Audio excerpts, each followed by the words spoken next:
लाडक्या बहिणींसाठी good news. आजपासून बँक खात्यामध्ये येणार 8वा हप्ता।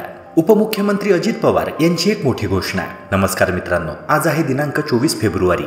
मुख्यमंत्री माझी लाडकी बहीण योजनेविषयीची एक अत्यंत महत्त्वाची बातमी तुमच्याकरिता मी घेऊन आलेलो आहे। राज्यभरातील तमाम लाडक्या बहिणींसाठी एक गुड न्यूज पुढे आलेली आहे। 12 जिल्हे आणि 12 बँका फायनल झालेले आहे। या 12 जिल्ह्यांमध्ये सर्वप्रथम लाडकी बहीण योजनेचा 8वा हप्ता म्हणजेच फेब्रुवारी महिन्याचे पैसे जमा होणार आहेत। 1500 रुपये मिळणार की मग 2100 रुपये ते देखील आपण लगेचच ह्या व्हिडिओच्या माध्यमातून जाणून घेणार आहोत। अत्यंत महत्त्वाचा असा हा आजचा व्हिडिओ असणार आहे। व्हिडिओ शेवटपर्यंत अगदी लक्षपूर्वक बघा। तसेच ज्या महिलांना अन्नपूर्णा योजनेचे गॅसचे पैसे मिळाले नसतील, 3 गॅस सिलेंडरची सबसिडी ज्या महिलांच्या बँक खात्यामध्ये अजून देखील जमा झालेली नसेल, त्या महिलांकरिता तर हा व्हिडिओ अत्यंत महत्त्वाचा असा आहे। कारण मित्रांनो, अन्नपूर्णा योजनेअंतर्गत एक महत्त्वाची अपडेट नुकतीच हाती लागली आहे। गॅसचे पैसे जर तुम्हाला तुमच्या खात्यामध्ये हवे असतील, पुढील 24 ते 48 तासांच्या आतमध्ये अन्नपूर्णा योजनेचे 2500 जर तुम्हाला तुमच्या बँक खात्यामध्ये हवे असतील, तर तुम्ही काय करायला हवे, कोणते महत्त्वाचे काम तुम्ही करायला हवे ते देखील आजच्या व्हिडिओच्या माध्यमातून आपण जाणून घेणार आहोत। तसंच मित्रांनो, मोफत शिलाई मशीन योजना त्याबाबत देखील आपण आजच्या व्हिडिओच्या माध्यमातून जाणून घेऊया। व्हिडिओला सुरुवात करण्यापूर्वी एक नंबर विनंती तुम्हाला करतोय, जर तुम्ही आपल्या YouTube चॅनलवर नवे असाल तर ह्या व्हिडिओला लाईक करून चॅनलला नक्की सबस्क्राईब करा, जेणेकरून शासनाच्या विविध योजनांची इत्थंभूत माहिती वेळेवर तुम्हाला मिळत राहणार आणि कुठलीच महत्त्वाची अपडेट तुमच्याकडून मिस होणार नाही। चला तर मग मित्रांनो, व्हिडिओला लगेच सुरुवात करूया। मित्रांनो, अजित पवार जे महाराष्ट्र राज्याचे उपमुख्यमंत्री आहेत, त्यांनी राज्यभरातील तमाम लाडक्या बहिणींना एक मोठी गुड न्यूज दिली आहे। आज त्यांच्या बँक खात्यामध्ये 8वा हप्ता यायला सुरुवात होणार आहे। महिला व बाल विकास विभागाने देखील फेब्रुवारी महिन्याच्या हप्त्या वाटपाबाबत एक महत्त्वाची सूचना राज्यभरातील लाडक्या बहिणींना दिली आहे। मित्रांनो, फेब्रुवारी महिन्याचा हप्ता तुमच्या बँक खात्यामध्ये जमा व्हायला आजपासून सुरुवात होणार असली तरी देखील 28 तारखेपर्यंत ही प्रक्रिया चालणार आहे। होय मित्रांनो, एकूण 3 टप्प्यांमध्ये महाराष्ट्रातील 36 जिल्ह्यांना विभागण्यात आलेले आहे।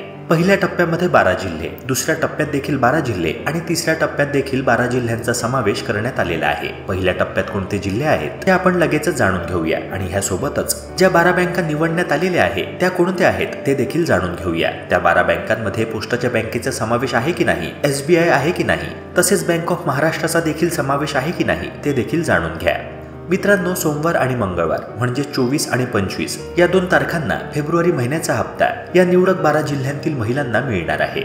त्यानंतर 26 आणि 27 या 2 तारखांना दुसऱ्या टप्प्यातील जिल्हे आणि मग 28 फेब्रुवारी आणि 1 मार्च या 2 तारखांना तिसऱ्या टप्प्यातील जिल्हे कव्हर करण्यात येतील। होय मित्रांनो, जरी महिला व बाल विकास विभागाने असे म्हटले असले की 28 फेब्रुवारी पर्यंत फेब्रुवारी महिन्याचा हप्ता म्हणजेच लाडकी बहीण योजनेचा 8वा हप्ता महिलांच्या खात्यामध्ये जमा होणार, मात्र तरी देखील अशी शक्यता आहे की केवळ एका दिवसामध्ये तिसऱ्या टप्प्यातील जिल्हे कव्हर होणार नाही। तेव्हा ही प्रक्रिया पूर्ण करण्याकरिता 2 दिवसांचा अवधी म्हणजेच 28 फेब्रुवारी आणि 1 मार्च हे 2 दिवस लागू शकतात। तेव्हा 1 मार्च पर्यंत महिलांच्या बँक खात्यामध्ये हे पैसे येणार आहे।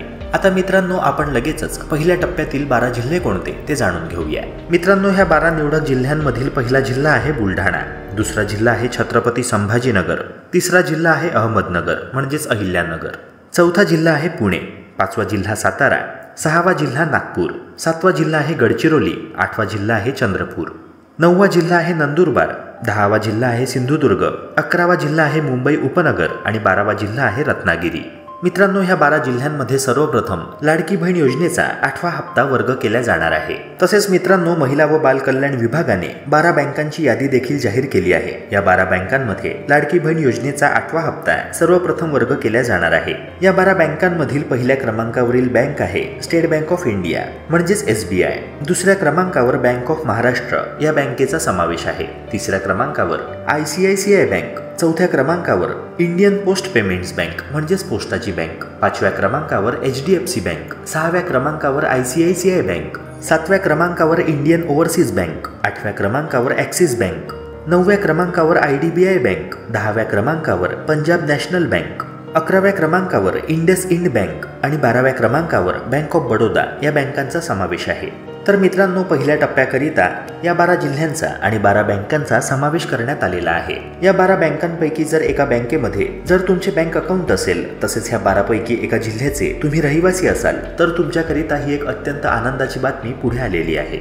लाडकी बहीण योजनेचा 8वा हप्ता सर्वप्रथम तुमच्या बँक खात्यामध्ये जमा केला जाणार आहे। मित्रांनो, यानंतर लाडकी बहीण योजनेविषयीची आणखी एक महत्त्वाची अपडेट म्हणजे आता लाडकी बहीण योजनेतून तब्बल 40 लाख लाडक्या बहिणी अपात्र होणार अशी धक्कादायक अपडेट पुढे आलेली आहे। सध्याची पडताळणीची प्रक्रिया महायुती सरकारने हाती घेतलेली आहे। या छाननीच्या प्रक्रियेतूनच तब्बल 40 लाख महिला योजनेतून बाहेर होणार अशी धक्कादायक माहिती पुढे आलेली आहे। आता नेमक्या कोणत्या लाडक्या बहिणी योजनेतून बाहेर होणार, कोणत्या लाडक्या बहिणींवर गंडांतर येणार, त्याबाबतची महत्त्वाची माहिती लगेचच जाणून घेऊया। मित्रांनो, सध्या राज्यभरात लाडकी बहीण योजनेचा लाभ घेणाऱ्यांच्या अर्जांची कसून पडताळणी केली जात आहे। मित्रांनो, मागील महिन्यामध्ये तब्बल 5 लाख लाडक्या बहिणी अपात्र ठरल्या होत्या। योजनेच्या लाभार्थी महिलांची संख्या जी डिसेंबर महिन्यामध्ये 2,46,00,000 इतकी होती, ती कमी होऊन 2,41,00,000 इतकी झाली होती।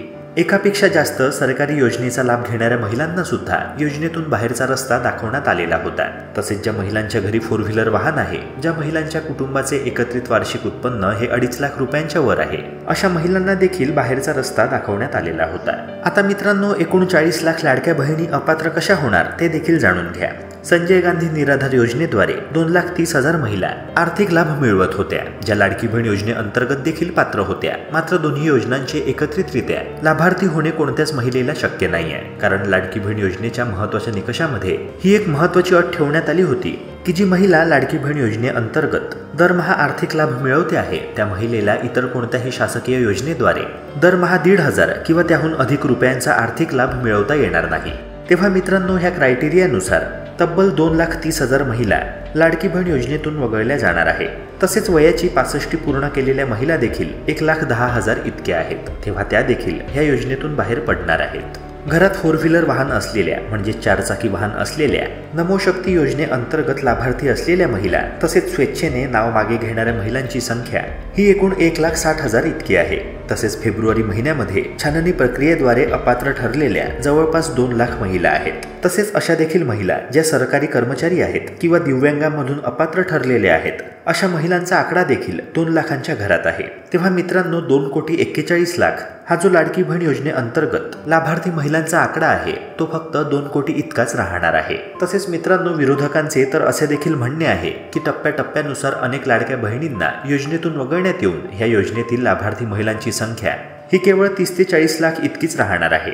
विधानसभेच्या निवडणुकीपूर्वी महायुती सरकारमधील बड्या नेत्यांनी मोठमोठी आश्वासने दिली। लाडकी बहीण योजना ही केवळ जास्तीत जास्त मते मिळवण्याचा आणि निवडणूक जिंकण्याचा फंडा असल्याचे देखील विरोधकांचे स्पष्ट मत आहे। आता मित्रांनो, ज्या महिला ह्या योजनेतून अपात्र ठरल्या त्यामुळे सरकारचाच फायदा आहे, कारण सरकारच्या तिजोरीवर अतिरिक्त भार पडत होता। लाडक्या बहिणींची संख्या घटल्यामुळे सरकारचे कोट्यवधी रुपये वाचले आहेत, कारण या योजनेमुळे इतर योजनांच्या निधींना देखील कात्री लागली होती। योजनेचा सर्वाधिक फायदा हा पुणे, अहिल्यानगर जिल्ह्यातील महिलांनी घेतला आहे। सिंधुदुर्ग, गडचिरोली, चंद्रपूर, लातूर या जिल्ह्यांतील महिलांनी सर्वात कमी लाभ घेतला आहे। तसेच मित्रांनो, जो डाटा पुढे आलेला आहे त्यानुसार 30 ते 39 वयोगटातील लाभार्थ्यांची संख्या ही सर्वाधिक आहे। या योजनेच्या लाभार्थ्यांमध्ये मॅरिड म्हणजेच विवाहित महिलांचं प्रमाण हे 83% इतकं आहे। विधवा महिलांचं प्रमाण हे जवळपास 4.5% इतकं आहे। अविवाहित महिलांचं प्रमाण हे 11.8% इतकं आहे। लाभार्थ्यांमध्ये घटस्फोटित, निराधार आणि सोडून दिलेल्या महिलांचे प्रमाण हे एकत्रितरित्या 1%पेक्षाही कमी आहे। निवडणुकीपूर्वी सरकारने काटेकोर छाननी न करता योजनेचा लाभ दिला होता, जेणेकरून जास्तीत जास्त महिलांनी त्यांना मतदान करावे। मित्रांनो, जर तेव्हाच छाननी प्रक्रिया आता सारखी स्ट्रिक्ट असती तर योजनेच्या लाभार्थी महिलांची संख्या ही 2 कोटींच्या पुढे गेलीच नसती। मात्र छाननी प्रक्रिया न करण्यामागे सरकारचा हेतू असा होता की जास्तीत जास्त महिलांना योजनेच्या लाभार्थी यादीत समाविष्ट करून घ्यावे। या महिला म्हणजे सरकारकरिता एक प्रकारे वोट बँकच असल्याचे विरोधकांचे म्हणणे आहे। निवडणुकीपूर्वी सरकारने काटेकोर छाननी न करता जास्तीत जास्त महिलांना योजनेचा लाभ दिला। आता अपात्र लाभार्थ्यांकडून आतापर्यंत दिलेले पैसे आम्ही काही परत घेणार नाही असे देखील सरकारद्वारे स्पष्ट करण्यात आले। मात्र जर यापूर्वीच अर्जांची पडताळणी गांभीर्याने केली असती तर सरकारी तिजोरीतील कोट्यवधी रुपये वाचले असते, असे देखील विरोधकांचे म्हणणे आहे। जर तुम्हाला योजनेचा लाभ केवळ गरीब आणि गरजू महिलांना द्यायचा होता तर मग आधीपासूनच छाननी प्रक्रियेची अंमलबजावणी तुम्ही काटेकोरपणे का केली नाही, असा सवाल देखील विरोधकांनी सरकारला विचारला आहे। मित्रांनो, मुख्यमंत्री माझी लाडकी बहीण योजनेच्या अंतर्गत पात्र लाभार्थी महिलांना दरमहा 1,500 रुपये इतके मिळत आहेत. पण आता योजनेच्या लाभार्थ्यांना निकष लावण्यात येत असून प्रत्येक महिन्याला योजनेतून त्यांचे नाव वगळल्या जात आहे. प्रत्येक महिन्यात लाखोंच्या घरामध्ये लाडक्या बहिणी अपात्र ठरवल्या जात आहे. त्यांना विविध निकष लावून योजनेतून बाहेर केले जात आहे. 1,500 रुपयांचा हप्ता 2,100 रुपयांचा होणार तर खरा, मात्र लाडक्या बहिणीस तितक्या राहणार नाहीत. योजनेतून बऱ्याच महिलांना बेदखल केले जाणार, तेव्हा ह्या योजनेचा लाभच काय, असा देखील सवाल सध्या राज्यभरात विचारला जातो आहे. महायुती सरकार पुन्हा सत्तेत आल्यानंतरच योजनेच्या लाभार्थ्यांना विविध निकष का लावण्यात येत आहेत? आताच काय ह्या निकषांची इतक्या काटेकोरपणे अंमलबजावणी केली जात आहे? हा राज्यभरातील लाडक्या बहिणींसोबत एक प्रकारचा धोकाच नाही काय? अशी देखील संतप्त प्रतिक्रिया योजनेतून बाहेर पडलेल्या महिलांनी दिली आहे. मित्रांनो, ह्या प्रकरणावर तुमचे काय मत आहे? कमेंट सेक्शनद्वारे नक्की सांगा. तसेच अनेक महिलांचे असे म्हणणे आहे की आमच्या घरामध्ये 4 व्हीलर वाहन असणे किंवा नसणे ह्यावरून आम्ही संपन्न आहोत की नाही हे ठरवले जाऊ शकत नाही. अनेक महिलांकडे जुनी वाहने आहेत किंवा ग्रामीण कुटुंबामध्ये अशा अनेक महिला आहेत त्यांच्या घरी जुने 4 व्हीलर वाहन आहे जे सामानाची ने-आण करण्याकरिता वापरले जाते. मात्र तरी देखील अशा महिला ह्या योजनेच्या लाभार्थी यादीत असू शकत नाहीत. तेव्हा मित्रांनो, योजनेच्या निकषांपैकी 4 व्हीलर वाहनाचा निकष काढून टाकण्यात यावा अशी मागणी देखील राज्यभरातील लाडक्या बहिणींकडून करण्यात येत आहे. ह्यावर तुमचे काय मत आहे? निकषांपैकी 4 व्हीलर वाहनाचा निकष असावा की नाही? तुमचे मत कमेंट सेक्शनद्वारे नक्की कळवा. तसेच मित्रांनो, लाडकी बहीण योजनेअंतर्गत तुमच्या बँक खात्यामध्ये आतापर्यंत किती पैसे जमा झाले? एखादा हप्ता तुमचा मिस झाला का? आणि जर हे पैसे आले नसतील तर त्यामागे कोणाचा दोष आहे? हे देखील कमेंट सेक्शनद्वारे नक्की सांगा. आतापर्यंत 10,500 रुपये लाडक्या बहिणींच्या बँक खात्यामध्ये जमा झाले. आता 1,500 रुपयांचा हप्ता लाडक्या बहिणींच्या बँक खात्यामध्ये जमा होणार आहे. 8वा आणि 9वा हप्ता 1,500 हजारांचाच लाडक्या बहिणींना मिळणार आहे. एप्रिल महिन्यापासून 2,100 रुपयांचा हप्ता लाडक्या बहिणींना मिळणार आहे. तेव्हा मित्रांनो, अजून 1.5 महिने लाडक्या बहिणींना 2,100 रुपयांचा हप्ता मिळवण्याकरिता प्रतीक्षा करावी लागणार आहे. मात्र सोबतच एक गुड न्यूज अशी देखील आहे की आतापर्यंत जसे महिना संपण्यापर्यंत लाडक्या बहिणींना हप्त्याची प्रतीक्षा करावी लागत होती तसे मार्च महिन्यामध्ये होणार नाही. मार्च महिन्याच्या पहिल्या आठवड्याभरातच लाडक्या बहिणींना त्यांच्या खात्यामध्ये पैसे मिळणार आहेत. हप्ता त्यांच्या खात्यामध्ये महिन्याच्या सुरुवातीच्या 7 दिवसांच्या आतमध्येच मिळणार आहे. मित्रांनो, रामदास आठवले जे आता केंद्रीय सामाजिक न्याय राज्यमंत्री आहेत, त्यांनी एक मोठे विधान केले आहे. लाडकी बहीण योजनेविषयी त्यांनी एक वक्तव्य करून सरकारला घरचा आहेरच दिला आहे. ते म्हणाले की शासनाच्या तिजोरीमध्ये निधी होता तेव्हा लाडकी बहीण योजना सुरू केली, पण आता तिजोरीतील पैसे संपत आहेत आणि त्यामुळे योजनेच्या लाभार्थ्यांना निकष लावण्यात येत आहेत. मित्रांनो, काही बहिणींनी निकषाबाहेर जाऊन लाभ घेतला आणि हे जेव्हा लक्षात आले तेव्हा त्यांनी स्वतःहून योजनेचा लाभ घेणे बंद केले. तसेच अनेक महिलांनी स्वतःहूनच पैसे परत केले. संजय गांधी निराधार योजनेच्या लाभार्थी महिला, 65 वर्षांपेक्षा जास्त वय असलेल्या महिला, कुटुंबातील सदस्यांच्या नावे 4 चाकी गाडी असलेल्या महिला, नमोशक्ती योजनेच्या लाभार्थी असलेल्या महिला, स्वेच्छेने योजनेतून नाव मागे घेणाऱ्या महिला, अशा आतापर्यंत एकूण 5 लाख महिला अपात्र ठरल्या आहेत. तसेच अपात्र महिलांच्या संख्येमध्ये आणखी वाढ होण्याची दाट शक्यता आहे. मित्रांनो, ह्या योजनेतील सर्वात मोठी त्रुटी म्हणजे काही अशा महिला आहेत ज्यांना या योजनेसाठी अर्ज करता आला नाही. तसेच नुकत्याच 21व्या वर्षात पदार्पण केलेल्या महिलांना देखील लाडकी बहीण योजनेचा लाभ घेता येत नाहीये. पण अशा महिलांसाठी एक संधी मिळण्याची देखील एक शक्यता आहे, कारण आता अर्थसंकल्प मांडला जाणार आहे. आगामी वर्षाकरिता जो अर्थसंकल्प मांडला जाणार आहे त्या अर्थसंकल्पामध्ये लाडकी बहीण योजनेचा हप्ता वाढवण्यासंदर्भात तरतूद असणार आहे. सोबतच काही महिलांची नावे नव्याने समाविष्ट करण्याबाबत देखील तरतूद केली जाऊ शकते. मित्रांनो, लाडकी बहीण योजना जेव्हा लागू झाली तेव्हा 21 वर्षे पूर्ण झाले नव्हते, पण आता 21 वर्षे पूर्ण झाले आहे अशा तरुणींची संख्या मोठी आहे. त्यामुळे या महिलांना लाभ द्यायचा की नाही याबाबत लवकरच मंत्रिमंडळात नव्याने निर्णय घेतला जाऊ शकतो. यावर तुमचे काय मत आहे? कमेंट सेक्शनद्वारे नक्की सांगा. मित्रांनो, महायुती सरकारवर ठाकरे गटाने जोरदार हल्लाबोल केला आहे. आपल्याच योजनेचे पोस्टमार्टम करून लाडक्या बहिणींची संख्या ही दर महिन्याला कमी केली जात आहे अशा प्रकारचा आरोप महायुती सरकारवर लावला जात आहे. लाडकी बहीण योजना म्हणजे कॅश फॉर व्होट अशा प्रकारचा गंभीर आरोप ठाकरे गटाकडून केला जात आहे. ही योजना केवळ विधानसभा निवडणूक जिंकण्यासाठीच एकनाथ शिंदे आणि भाजप महायुतीने सुरू केलेली कॅश फॉर व्होट अजेंडा असलेली एक योजना आहे अशा प्रकारचा घणाघात ठाकरे गटाने केला आहे. निवडणुका संपल्यावर सरकार नावाचा बदमाश भाऊ निकष आणि नियमांचा चाबूक घेऊन या लाडक्या बहीण योजनेवर तुटून पडला आहे.